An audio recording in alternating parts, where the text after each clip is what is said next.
I think moving forward, as far as relationships are concerned, I'm going to have to go transactional completely. And I know saying that it sounds like I'm going to pay sex workers moving forward, but that's not what I meant. I think it's best for me to have a relationship where, the woman, I don't know, she lets me eat a bacon cheeseburger while I watch her get out of the shower.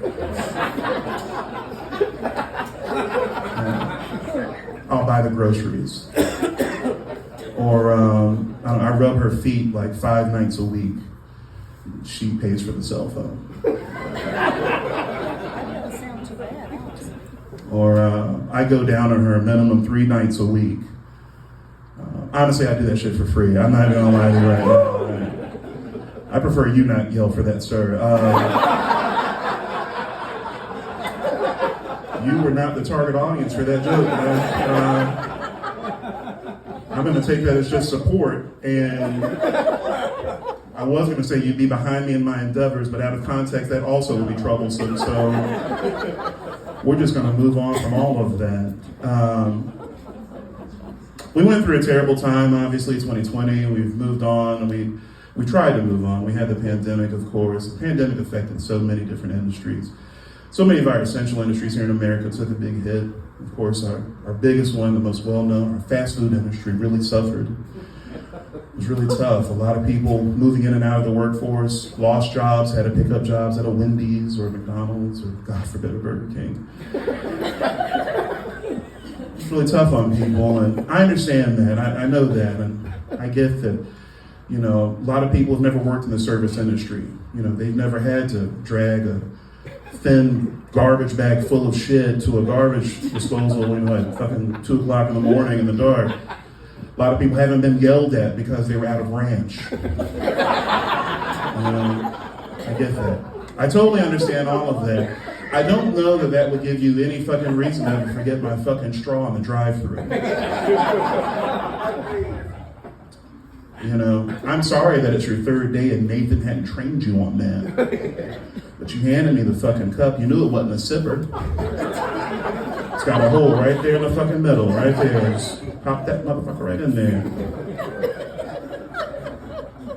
And you're giving me the bag. It's got fries in it. Or, depending upon the time of day or the location, a fucking biscuit. I'm gonna be thirsty as fuck. You want me gagging and driving?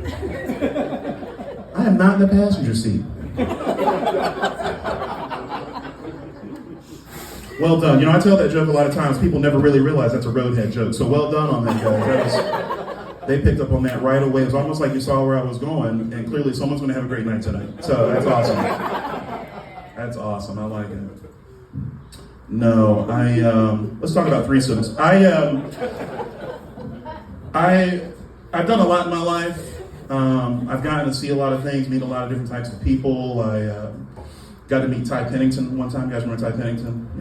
Extreme Home Makeover. Move that bus. Yeah. People love hearing that. No, I got to meet him. I got to meet Chelsea Handler. I had lunch with her on a rooftop in Hollywood once.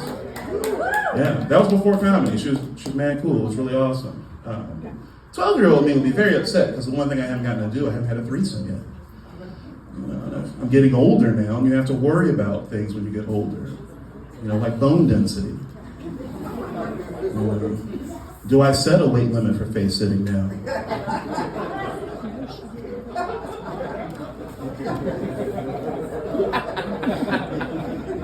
Again, questions you have to ask your Lord and Savior. Yes. No, but obviously comedy is getting a little bit bigger for me. I'm performing at Bougie Nights on New Year's Eve, Yeah. I don't know.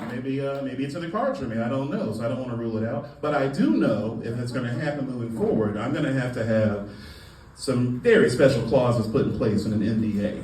All right. If 2024 taught us anything, get an NDA. And I'm going to have one. It's probably like 5 pages long. Things in there like, absolutely, no toy bigger than 9 inches in the bedroom. It's one thing to aspire to something completely different to compete with it. I'm already competing with my cardiovascular health up here, let's be honest. Also, absolutely no foods, no beverages, no liquids, no condiments in the bedroom. Nothing worse than waking up in what feels like a toddler's car seat.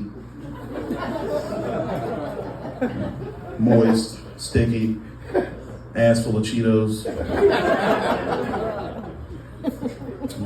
But I really feel like with the right attorneys and the right Tempur-Pedic mattress, I'm going to be able to give two ladies the best 6 to 11 minutes of their lives soon.